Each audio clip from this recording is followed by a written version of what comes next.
আপনাদের দুজনকে আমজনতার আজকের লাইভে স্বাগত জানাই। দর্শক, আমরা ভূমিকা সাধারণত দীর্ঘায়িত করি না, শুরুতেই শুধু অনুরোধ করি আমাদের আলোচনা ভালো লাগলে, বস্তুনিষ্ঠ হলে চ্যানেল সাবস্ক্রাইব করে আমাদের সাথে যুক্ত থাকতে পারেন, সাথে সম্ভব হলে একটা লাইক ও একটা কমেন্ট করতে পারেন।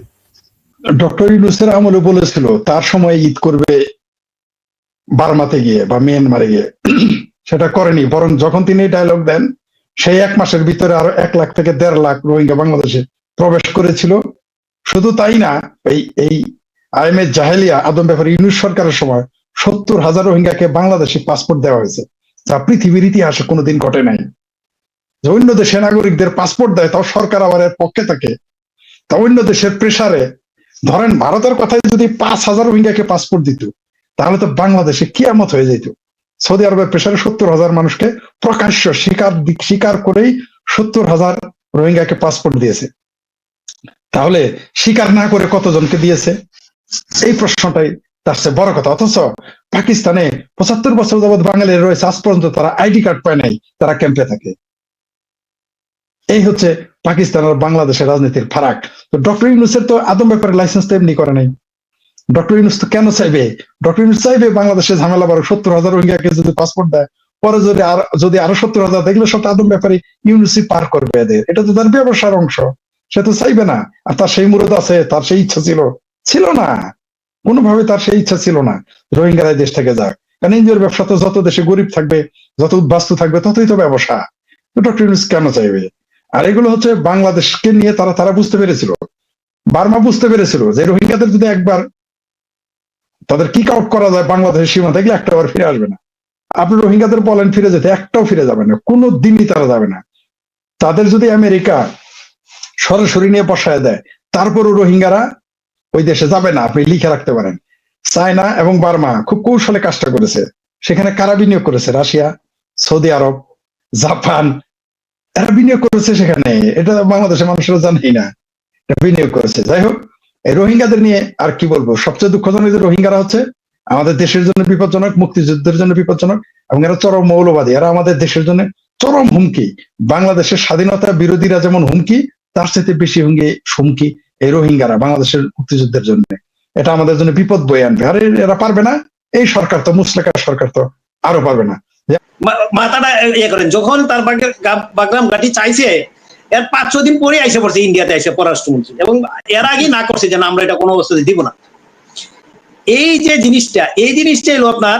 এখন যেহেতু আমেরিকার একবার এখান থেকে হাইরে গেছে, এখন নতুন করে তো আসতে পারতেছে না কোনো অবস্থা দিতে, ডাইরেক্ট আইসে ওরা দিচ্ছে না। কারণ এই যে এর বেসটা, এটা এখান থেকে আমেরিকা, এটা ওই পুরা এরিয়াটা, মানে চায়না বলেন, ভারত বলেন, ওই যে ওই কান্ট্রি সাবকন্টিনেন্টের ওখান থেকে নজরদারি করার একটা সুবিধা, ওইটা একটা মিডিল পয়েন্ট। এই জন্য ওই ঘাটিটা আবার ওরা চাচ্ছে। কারণ যেহেতু পারতেছে না, এর আগে এরপরে কি করছে দেখেন, এই আসিফ মুনির দিকে নিয়ে গেছে। তারা তখন পালিয়ে গেল কেন? এই আমেরিকা তখন পালিয়ে গেল কেন? তারা এটা অন্য জিনিস, এটা বাদ দিলাম, ওরা পারে না টিকতে, এই জন্য চলে গেছে। এরপরে দেখেন যখন এরা না করছে আফগানিস্তান, আসিফ মুনির ঢাকায় নিছে, নিয়ে ওরা চাটা খাওয়াইলো, যে বললো যে ফরিদ ভাই চা খাওয়া, পিঠ চাপড়ায় বললো যে তুমি জেনারেল হয়ে গেছো গা, আমি জেনারেল ডিক্লেয়ার করে দিলাম। আসার পরে জেনারেল হয়ে গেল, সে ফিল্ড মার্শাল হয়ে গেল, ফিল্ড মার্শাল।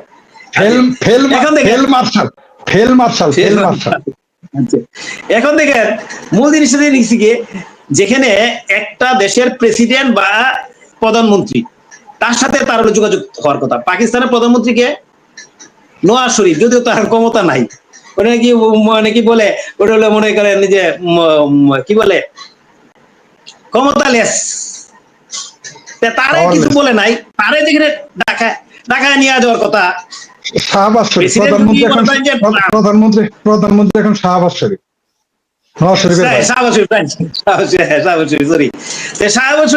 তারা যেখানে ঢাকা নেওয়ার কথা ট্রাম্পে, তার সাথে আলোচনা করার কথা, কিন্তু নিল কারে?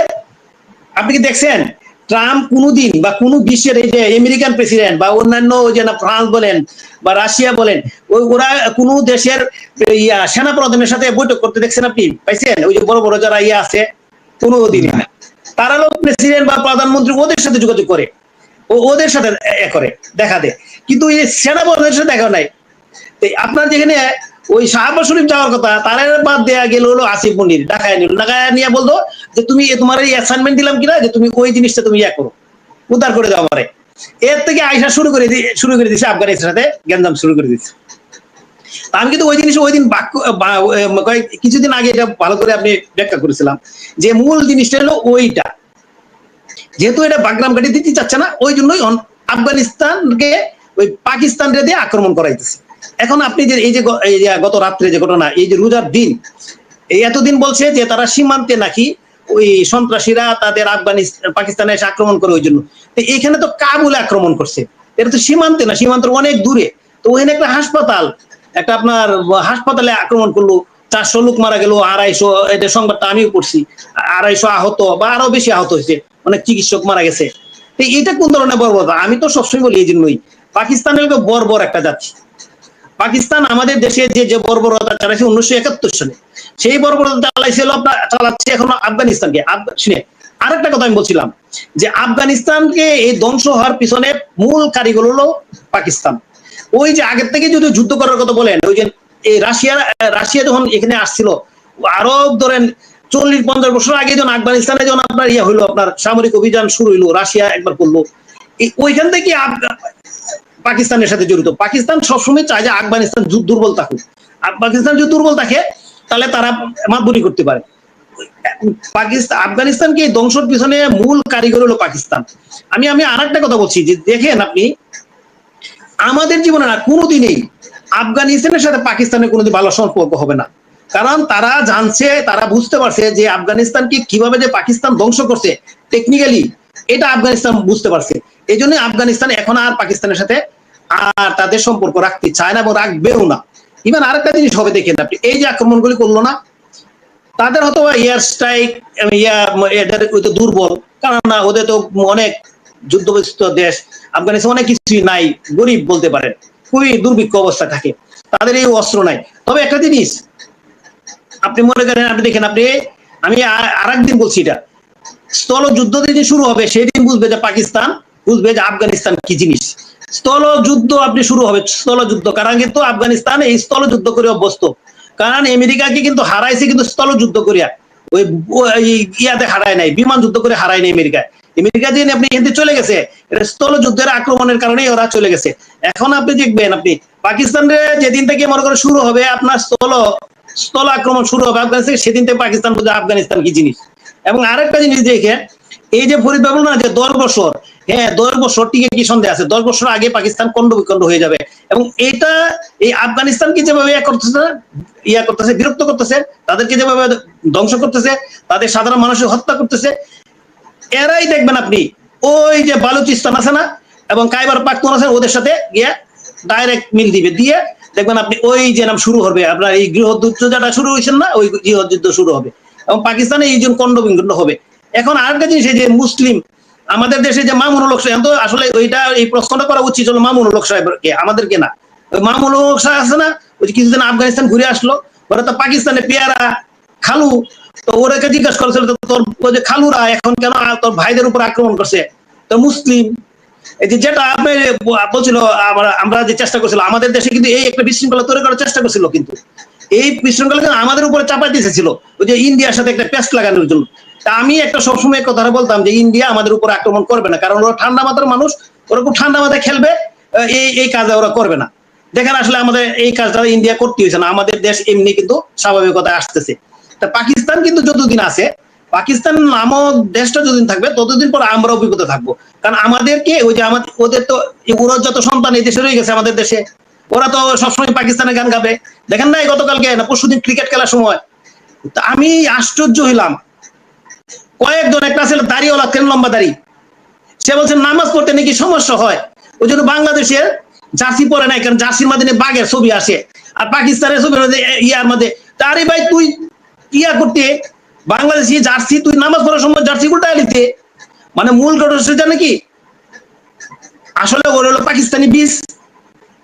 ওরা ওই জন্য যেহেতু সাংবাদিকের সামনে পড়ে গেছে, কি বলবে উল্টা পাল্টা বলে এলো।